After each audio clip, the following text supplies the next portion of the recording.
네. 안녕하십니까. 안녕하십니까. 오늘도 즐거운 성경 공부 시간이 돌아왔습니다.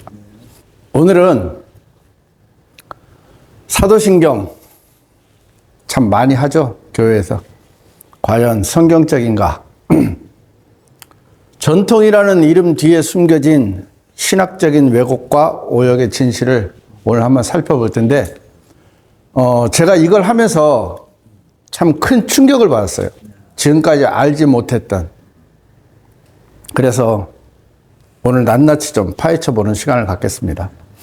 먼저, 참 오랜만이죠? 형제님은 얼마 전까지 하셨죠? 네. 그래서 오늘 이제 이걸 한번 쭉 읽어보고, 저는 제 기억에 한 40년 된 것 같습니다. 이걸 안 한 지. 그래서 오늘 한번 다 같이 한번 큰 소리로 한번 읽어보고 시작하겠습니다. 전능하사 천지를 만드신 하나님 아버지를 내가 믿사오며 그 외아들 우리 주 예수 그리스도를 믿사오니 이는 성령으로 잉태하사 동정녀 마리아에게 나시고 본디오 빌라도에게 고난을 받사 십자가에 못 박혀 죽으시고 장사한 지 사흘 만에 죽은 자 가운데서 다시 살아나시며 하늘에 오르사 전능하신 하나님 우편에 앉아 계시다가 저리로서 산 자와 죽은 자를 심판하러 오시리라.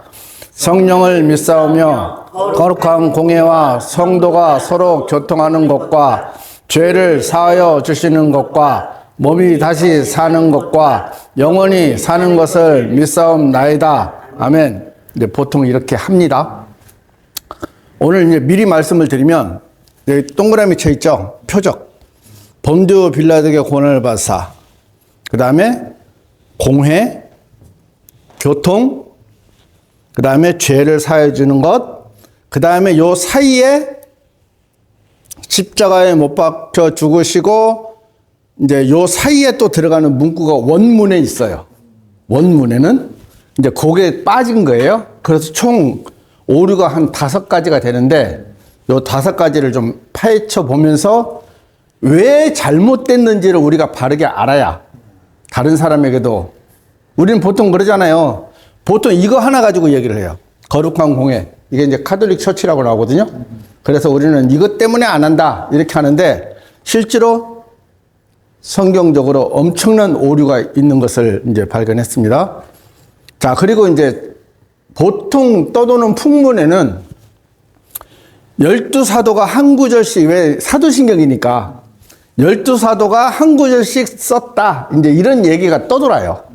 근데 사실상 12사도가 존재했을 때는 이 사도신경이 없었습니다. 교회사적 근거가 전혀 없는 이제 후대의 전설에 불과합니다. 자, 이것이 이제 카톨릭 교회에서 이제 나오기 시작했는데, 시작된 거는 4세기부터 시작이 됐다고 보면 돼요. 그러니까 1세기 때 12사도하고는 아무 상관이 없습니다. AD 325년, 381년 카톨릭 공회에서 이걸 정립을 시작해요. 그러면서 점점 이제 변질이 되면서 이제 지금 요즘에 나오는 사도신경이 이제 거의 완성본이 된 거거든요.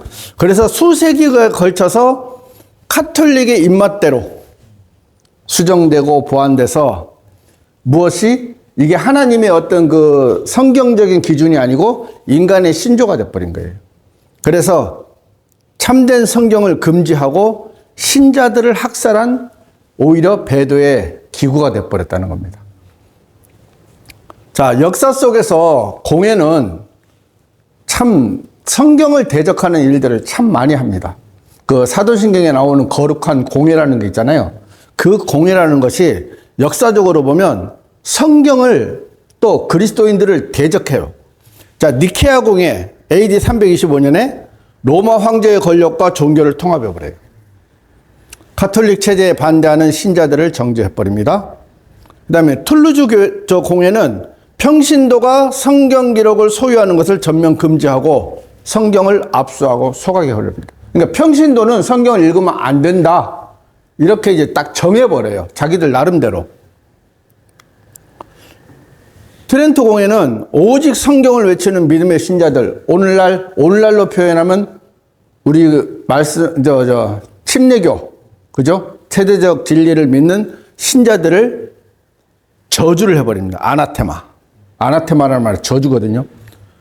그러면서 선포하고 학살을 해버립니다. 이게 공회라는 겁니다. 이게. 공회는 거룩한 공회라고 말하는 그 공회가 정작 성경을 대적하고 소각하고 그리스도인들을 대적하고 학살하는 일만 이제 해왔다는 것이에요.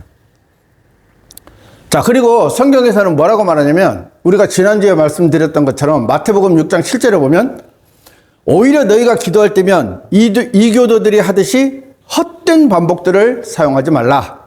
이는 자신들이 많이 고하여야 그것들이 들릴 것이라고 그들이 생각하기 때문이라 했습니다. 자, 중언부언하고요, 헛된 반복하고는 다릅니다. 중언부언은 같은 말을 계속 이제 반복한다는데, 여기는 예수님께서 뭐라고 하셨냐면, 무슨 반복? 헛된 반복. 그러니까 아무리 반복을 해봐야 아무 쓰잘데가 없다. 쓸모가 없다. 그리고 이건 누가 한다? 이교도들이 한다. 자, 두 번째 성경의 경고는 이제 기계적인 암송입니다. 이게 지금 주기도문뿐만이 아니고 사도신경도요. 계속 예배 시간에 그냥 주보에 아예 순서에 들어가 있잖아요. 뭐 그냥 아주 그냥 당연하듯이 외우죠. 지금도 제가 외우고 있다니까, 지금도. 얼마나 이게 세뇌가 되어버렸으면 지금도 제가 수십 년 동안 안 했는데도 입에서 나와요. 왜? 구원의 진리를 모르는 사람들도. 그러니까 예수님은 누군지는 대충은 알지만 그냥 교회 형식적으로 나오는 사람들도 그냥 기계적으로 다 함께 소리 맞춰 외워요. 그러니까 기계적 암송이에요, 기계적 암송. 하지만 하나님은 뭐라고 말씀드려요? 인격적인 개인의 시인을 요구하잖아요. 자기 자신의 마음을 그대로 하나님 앞에 내려놓고 토하는. 이제 그것을 요구하시는데 개신교는 천주교의 본을 그대로 받아서 지금 하고 있다는 겁니다. 자, 그러면 이제 핵심 오류가 있는데, 아까 오류가 몇 가지 된다 했잖아요. 본디오 빌라도에게 고난을 받아서, 기억하시죠? 자, 그런데 이것이 왜 오류냐? 예수님은 본디오 빌라도에게만 고난을 받으신 게 아니에요. 그렇죠? 예수님을 못 박은 배우는요, 유대 종교 지도자들입니다. 그렇죠? 그리고 백성들이고요, 로마 병사고요, 헤롯도 포함되어 있어요. 맞죠?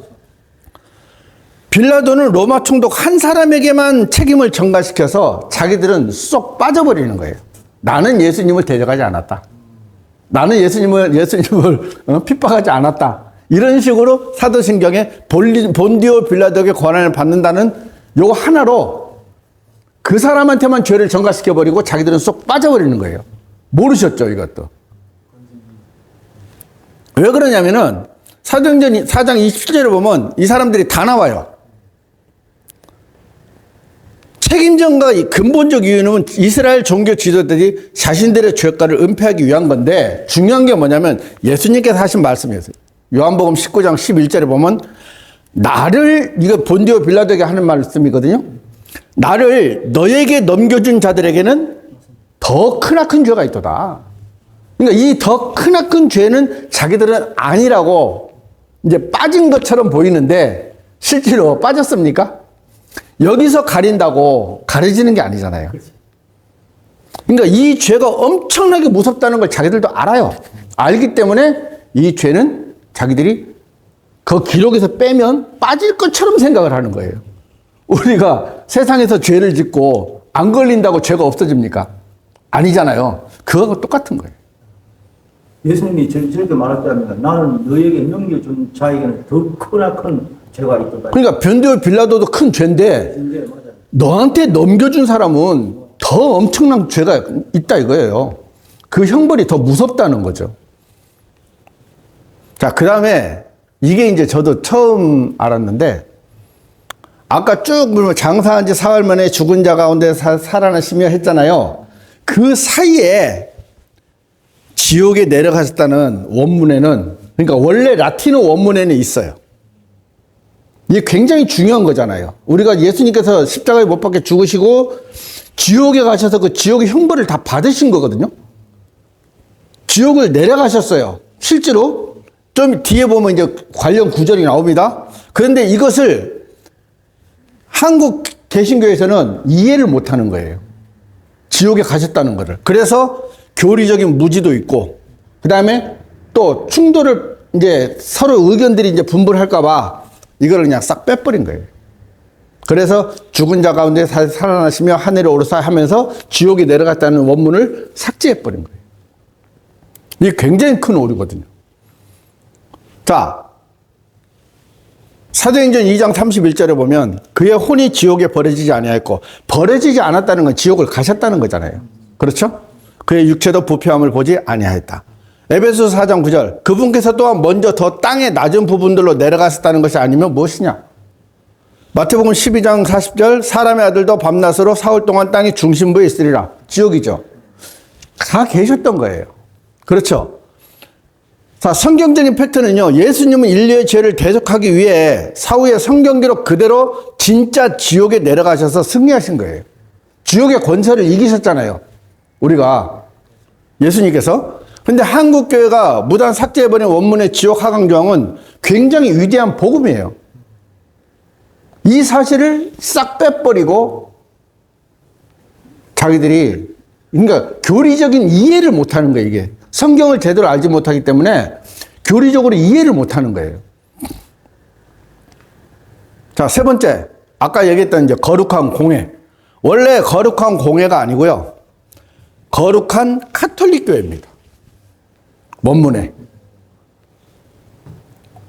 카톨릭이라는 명백한 종교적 정체를 감춰버리고요, 성도들을 속이기 위해서 공회라는 엉뚱한 단어로 둘러버린 거예요. 그러니까 우리가 이제 그 원문에 보면은, 이거 우리가 외우는 사도신경을 보면 거룩한 공회와 성도가 서로 교통하는 것과 죄를 사해 주시는 것과 몸이 있어서 사는 것과 영원히 사는 것을 믿사옵나이다 하잖아요. 그럼 뭘 믿어요? 거룩한 공회도 믿는다는 얘기예요. 우리는 그런 부분을 생각 안 하고 외워버리는 거예요. 맞죠? 거룩한 공회도 믿는 거예요. 우리가 스스로 고백을 하는 거예요. 지금 개신교는요, 개신교 이 사도신경을 외우는 전체 교회는요, 이 카톨릭 교회를 자기들이 믿는다고 신앙 고백을 하는 거예요. 이게 엄청나게 무서운 죄거든요. 믿음의 대상은 누굽니까? 예수 그리스도 한 분 외에는 없는데, 더 가면 또 더 웃겨요. 자, 주님이 말씀하는 교회는요, 내가 이 반석 위에 나의 교회를 세우겠으니 하면서 주님이 세우신 교회만 인정이 돼요. 근데 세상의 공회는 하는 일이 뭡니까? 아까도 말씀 니케아 공회, 트루즈 공회 다 봤듯이 예수님과 사도들을 대적하고 정죄하며 핍박한 악한 종교기구예요. 근데 이 공회를 지금 하나님을 믿고 예수님을 믿는 사람들이 신앙 고백으로 매주 고백을 하는 거예요. 그 근거 구절은 마태복음 26장 59절, 사도행전 5장 41절을 보면 다 예수님도 그러니까 그 당시에 유대의 공회에서 다 예수님과 사도들과 스데반을 다 핍박하고 죽인 거는 전부 어디서 했냐면 공회에서 한 거예요. 근데 이 공회를 지금 개신교에서는 믿습니다 하면서 매주 고백을 하는 거예요. 신앙 고백을. 자, 그 다음에 어떻게 보면 가장 큰 좀 제가 충격을 받은 건데, 성도의 교통과 이게 말하면 우리가 같으면 일반 이렇게 형제자매님들끼리 교류한다고 생각을 하는 거잖아요. 근데 카톨릭 교리는 이게 아니에요. 카톨릭 교리는 우리는 그냥 아름다운 교제, 성도들과 같이 교통하는 이거잖아요. 근데 카톨릭에는요, 원문에는요, 성인 통공이에요. 이 성인 통공이 뭐냐면, 카톨릭의 성도 교통은 이미 죽은 마리아나 성인들에게 기도를 바치고 중보를 구하는 행위. 이는 아름다운 교제가 아니라 죽은 자의 영을 불러내서 소통하려는 가증한 강신술, 일종의 접신. 이것을 교리로 내세운 거예요. 내세웠는데 그것을 성도의 교통, 이걸로 둔화시켜버려서, 그죠? 우리 지금 개신교 사람들은 뭘 믿어요? 이걸 믿는다고 고백을 하죠? 그러면 죽은 자와 접신한다는 걸 우리는 믿습니다 하고 매주 고백을 또 하는 거예요. 카톨릭 교회도 믿고요. 죽은 자와 접신해서 하는 것을 믿습니다라고 매주 고백을 하는 거예요. 이거는 무당이나 똑같잖아요. 그렇죠? 자, 성경에도요, 분명히 이걸 하지 말라고 했어요. 주술사나 부르는 영들에게 자문하는 자나 요술사나 강신술사는 죽은 자에게 묻는 자거든요. 죽은 자라, 이거는 이제 금지한다는 얘기거든요. 이사야 8장 19절에 보면 산자들을 위하여 죽은 자들에게 구해야 하겠느냐? 이 말은 뭐예요? 구하라는 말이에요? 하지 말란 말이에요? 하지 말란 말이거든요. 우리는요, 지금 개신교는요, 성경에서 하지 말란 짓만 골라서 하고 있어요, 지금. 그것도 희한하죠. 우리가 말 안 듣는 데 보면은 하지 말라는 것만 골라서 하잖아요. 지금 개신교가 성경에서 하지 말라는 짓만 골라서 하면서 그것도 매주 고백을 하는 거예요. 또 신앙 고백을. 사람들은 그러니까 카톨릭이 얼마나 교묘하냐면 그런 단어로 속여버리는 거예요. 그러면서 주문을 외우는데 정작 들어가서 봐야 될 건 뭐냐? 성도의 교통이라는 단어를 볼 게 아니고 이것이 쓰여진 원문을 가서 보면 성인 통공교리, 예? 죽은 자와 지난주에 제가 했던 묵주송이라고 있잖아요. 그 염주 묵주 기도할 때 마리아에게 뭐라고 했습니까? 이제와 죽은 자들을 위해서 마리아님이 우리를 위해서 기도해달라고 중보해달라 하잖아요. 죽은 사람에게 중보를 요구하는 거예요. 이게 성도의 교통이라는 거예요. 이게 얼마나 무서운 짓입니까? 산자들을 죽은 자들에게 구해야겠느냐? 성경에 분명히 금지를 시켜놨는데 이거를 그냥 대놓고 하는 거예요. 대놓고. 그것도 한 목소리로 크게 하잖아요. 또 작게도 안 하죠. 또 이것도 이제 어마무시한 죄죠. 죄를 사하여 주시는 것. 누가? 사제가. 그죠? 로마 카톨릭의 인간 사제권과 고해성사 시스템을 그대로 수용하고 인정하는 조항이에요. 이게. 자, 하나님을 대적하는 사제, 신부죠. 신부의 중재와 카톨릭의 종교의식을 통해서만 죄사함이 온다는 반복음적 교리를 그대로 이어받아서 매주 고백을 하는 겁니다. 그러니까 중간에 사제가 껴요. 그렇죠? 고해성사를 하잖아요. 고해성사를 하면 죄가 사해진다고 하잖아요. 카톨릭에서. 자, 이 사람한테 죄를 사해야 죄가 해결됩니까? 아닙니다. 근본적인 죄는 예수 그리스도의 피 말고는 없고요. 우리가 일상생활을 하면서 짓는 죄는 하나님께 자백을 해서, 그죠? 자백을 해서 용서를 구하는 거예요. 그렇지 않은 것은 죄가 해결될 방법이 없는데, 옛날에 면죄부라고 해가지고 그거부터 시작을 해갖고 지금까지 이 사제에게 죄를 고백하면, 고해성사를 하면 죄가 해결된다고 그렇게 이제 교리를 가르치잖아요. 그것을 그대로 내용을 가지고 온 거예요. 사도신경이라는 곳에서. 참된 사제권이 뭡니까? 마가복음 2장 7절에 보면 나오죠. 오직 하나님 외에 죄들을 용서할 수 있는 이가 누구란 말인가? 그러니까 하나님 외에는, 그죠? 예수 그리스도는 지금 디모데전서 2장 5절에 보면 하나님과 사람들 사이에도 유일하신 중재자가 계시기 때문이니 곧 사람이신 그리스도 예수시라. 그러니까 인간, 예수님, 하나님 외에는 그 사이에 죄를 해결할 수 있는 어떤 것도 없는데 천주교에서는 여기다가 예수님을 빼버리고 누구를 갖다 놨어요? 신부를 갖다 놨어요. 이게 엄청난 죄인 줄도 모르고 사람들은 계속 똑같은 말만 지금 반복하고 있는 겁니다.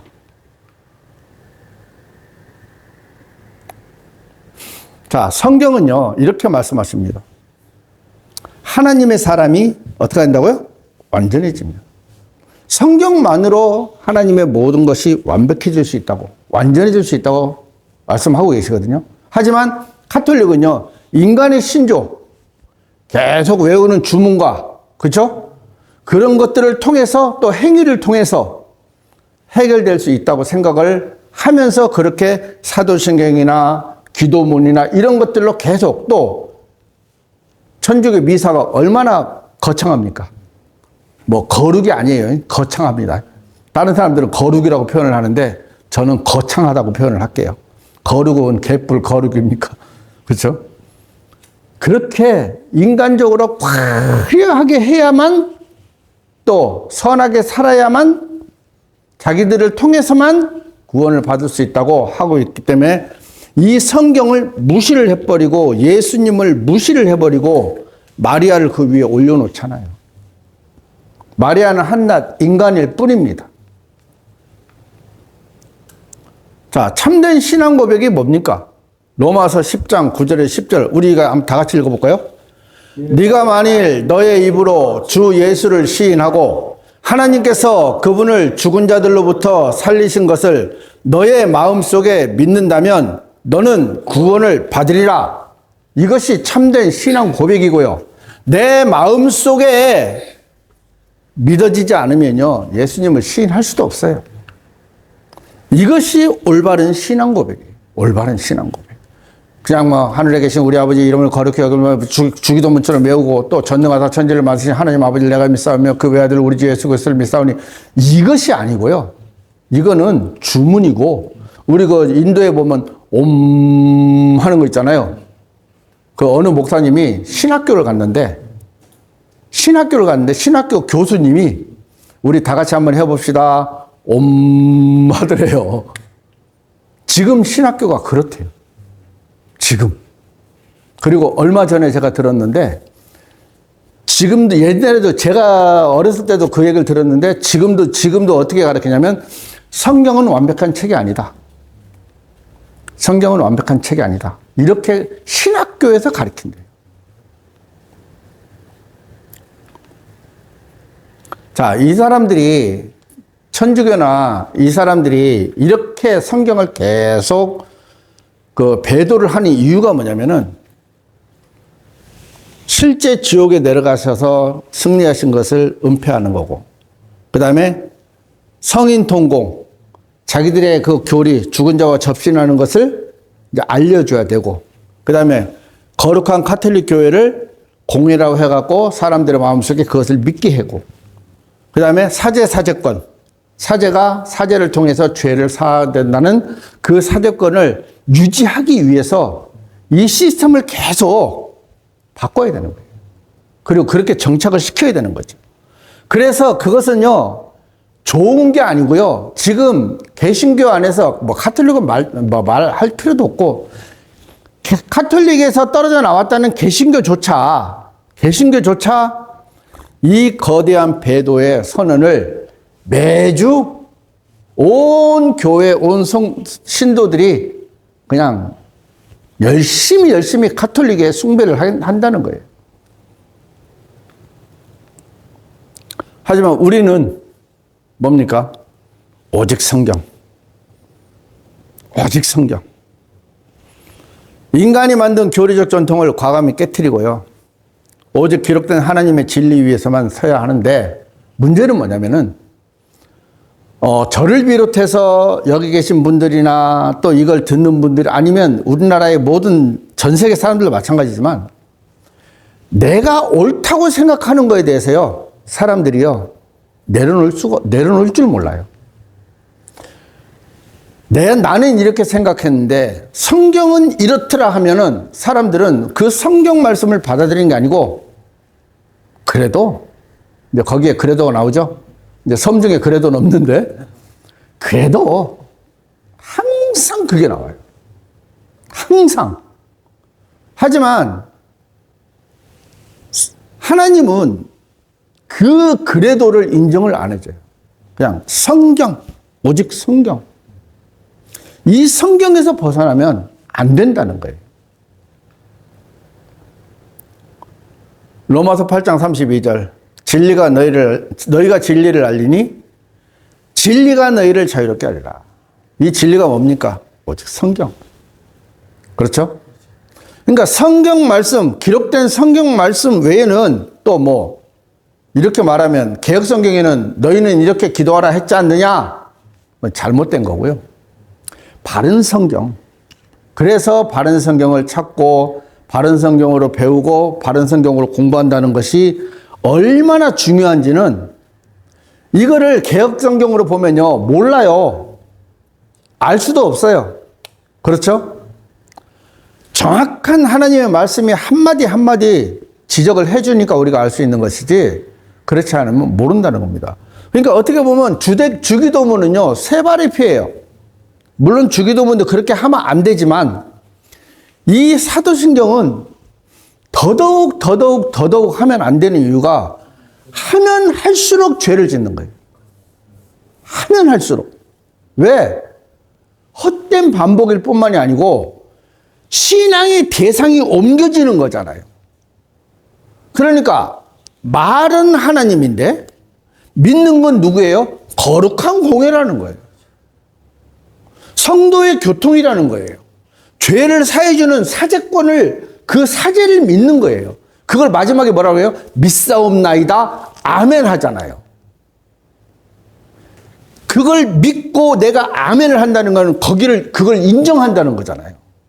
매주 천주교를 인정하고 죽은 자와 접신을 하는 걸 인정하고, 그죠? 그 다음에 사제가 죄를 사해주는 걸 인정하고, 또 정말 예수님이 중요하게 지옥에 내려가셨다는 것은 부정하고, 뺐으니까. 그리고 본디오 빌라도 한 사람한테 그 죄를 몰아버리는 이런 엄청난 죄를 짓고 있으면서도 그거를 계속 믿음을 가지고 아멘, 아멘, 아멘 하는 거예요. 정말 무엇이냐? 헛된 믿음이라는 거죠.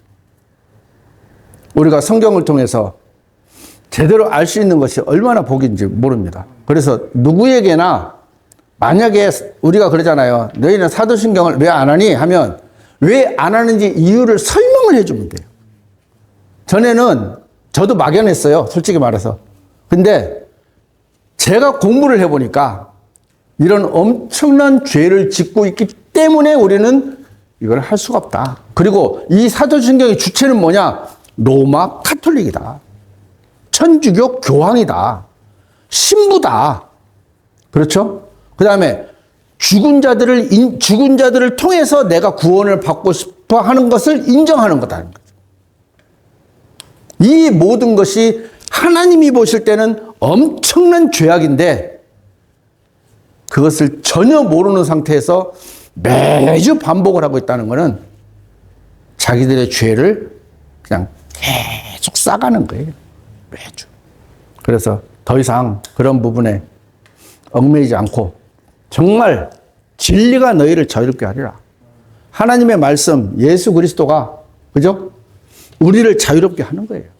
그 속에서 진짜로 진정한 자유를 느낄 수 있는 거잖아요. 그러니까 지금 앞으로는 여러분들이 왜 사도신경을 안 합니까 하면은 뭐 다는 기억을 못 하더라도 몇몇 가지를 통해서 확실하게 말씀을 드릴 수 있잖아요. 이 부분이 가장 중요한 거거든요. 그래서 우리만 알고 있는 게 아니고 이거를 또 다른 분에게도 확실하게 전파를 해서 더 이상 죄를 짓지 않도록 좀 했으면 좋겠다는 마음이 듭니다. 질문 있습니까? 질문 없습니다. 오늘 이 방송이, 극동 방송이 지금 그대로 나갔어야 되는 방송. 극동 방송이 그대로 나갔어야 됩니다. 나도 이때까지 거룩한 공예와 굉장히 종교 그 회의에 대해서 좀 막연했지. 또 막연하지. 거룩한 공예 자체가. 그런데 지금 오늘 정확히 파보니까 정확하게 로마 가톨릭 교회 회의당 아닙니다. 이게 역사적으로 보면 이때까지 궤도의 길을 걸어왔는데 어째서 우리가 그걸 거룩한 공예라고 선포 매 시간마다 한다는 것은 너무 이게 참 잘못되어도 크게 잘못된 거죠.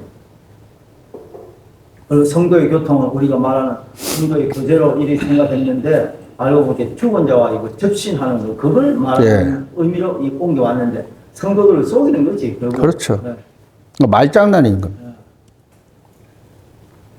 그리고 성모 마리아를 그렇게 높이는데 물리학적으로도 예수님의 그 피하고 우리가 어머니 피하고 그 아기 피하고 다르답니다. 거기 합성이 피가 섞이지 못하게 돼 있대요.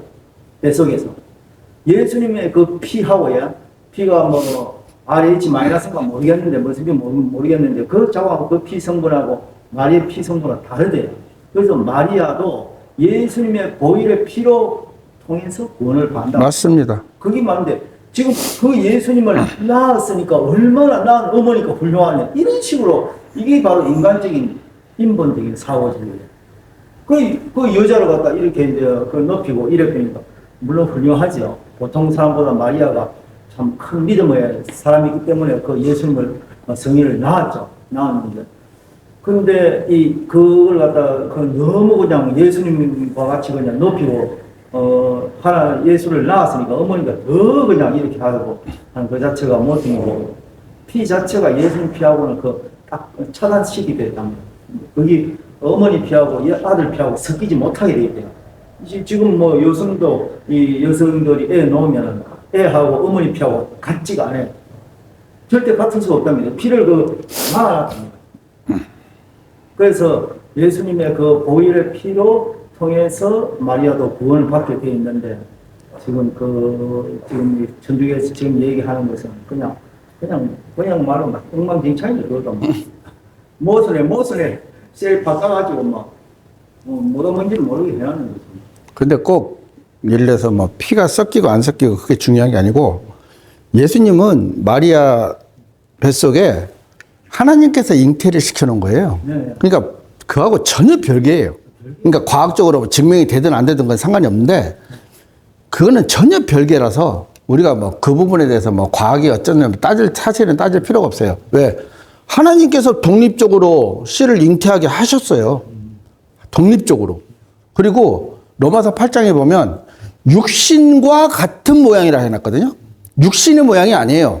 육신과 같은. 그러니까 그 말이요 전혀 달라요. 의미가. 그러니까 그런 부분들도 하나하나 놓고 따져보면 마리아는 결코 예수님보다 높을 수가 없고 단지 예수님을 뱃속에 품었다가 세상에 내놓은 한 사람의 여자. 이제 그렇게 보시면 돼요. 그래서 네, 믿음의 소유주고 또 거부했다면 안 됐을 건데 그러니까 그런 부분들만 높이 사는 거지 역시 마찬가지로 구원받아야 할 대상이고 그렇죠. 근데 이제 그런 부분 그러니까 그 모든 부분들이 결론적으로 보면은 인간을 높이고 싶은 인간을 통해서 무언가를 하고 싶은 인본주의가 밑바닥에 깔려 있어서 이 모든 교리가 자기들 나름대로 그게 이제 하는 거예요. 그 부분들이. 그냥 안타깝죠. 그런 부분들. 근데 제가 이제 말하고 싶은 건 뭐냐면 답답한 건 뭐냐면 자, 카톨릭은 그렇다고 치자고요. 그런데 카톨릭에서 나와가지고요. 종교교육을 통해서 나와가지고 분리를 했는데도 여전히 거기서 했다는 거는, 제가 오늘 설교 시간에 말씀을 드릴게요. 설교 시간에 이 부분이 연장될 거예요. 그래서 종교통합에 대해서 제가 오늘 좀 이야기를 할 건데, 이제 그 부분을 들어보시면 또 왜 그런지도 알게 될 겁니다. 그래서. 아니, 기독교 종교의 자유를 찾아서 메이플라워를 타고 죽기를 각오하고, 신대륙을 발견하고, 해갖고 신앙의 자유를 찾아서 왔는데, 어째서 다시 그 천주교 탄압하던 그 천주교 그 뼈대를 그렇게 우리가 하게 됐는지. 그거는 이제 중요한 거는 돈이고, 제일 중요한 건 돈이고요. 천주교에서 개신교 쪽으로 돈이 엄청나게 들어옵니다. 밀어줍니다. 많이 밀어옵니다. 많이 밀어옵니다. 그러니까 그 부분은 아주 구체적인 그건 없지만은 지원을 엄청나게 해요. 해가지고, 솔직히 생각을 해보십시오. 정치인들이 자기들이 신념을 갖고 정치하는 사람이 있습니까? 다, 예를 들어서 형제님이 국회의원인데 제가 만약에 경제에 엄청나게 돈이 많아요. 그러면 내가 뭘 하고 싶어요. 그럼 내가 할 수 없으니까 누굴 이용해요? 형제님을 통해서 이용하는 거잖아요. 마찬가지예요. 제가 천주교고 형제님이 개신교면 개신교도 결국은 나중에 보면 형제다 이래버리면 이 종교통합이라는 게 그렇거든요. 하나님이 이제 참 이게 웃긴 게 모든 종교의 구원의 길을 열어놨다. 단지 종교 형태가 다를 뿐이다라고 말씀하시면 모르는 사람은 아 그렇구나 하죠. 그럴 수 있겠구나. 지금 천주교에서 작업하는 게 그렇게 작업하는 거예요.